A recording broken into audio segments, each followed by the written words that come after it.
Hemos comentado un poco primero una visión académica del documento para recordar que es un documento que va a tener un proceso administrativo que concluirá en la aprobación definitiva por parte del Consell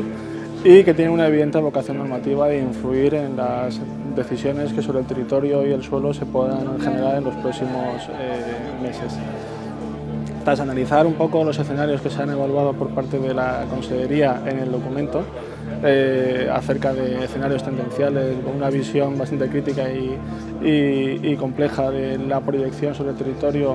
de las dinámicas de los últimos años, hemos concluido o hemos planteado cuál sería el escenario sobre el que se proyecta la estrategia territorial, que se denomina o califica como escenario estratégico. Ese escenario estratégico plantea una serie de vectores o factores sobre el territorio, planteado básicamente en proponer unos crecimientos de suelo con unos criterios cuantitativos y cualitativos y la identificación de determinadas acciones estratégicas que se pueden concretar en planes estratégicos de menor escala o planes y proyectos de intervenciones sobre el territorio de aplicación directa, tanto por parte de la iniciativa privada y por parte de la iniciativa pública o público-privada. Es una de las cuestiones que nos han planteado y propuesto por parte de la Consellería. Para concluir, después de plantear una serie de ejemplos, hemos hecho también una valoración crítica sobre el documento, demandando por parte del colectivo de empresarios y de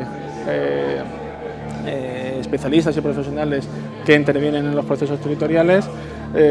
tres cuestiones fundamentales. Primero, que este proyecto se convierta en realidad normativa, que este proyecto se acompañe del desarrollo posterior de planes estratégicos de menor escala y tercero, de que este proyecto vaya acompañado también de una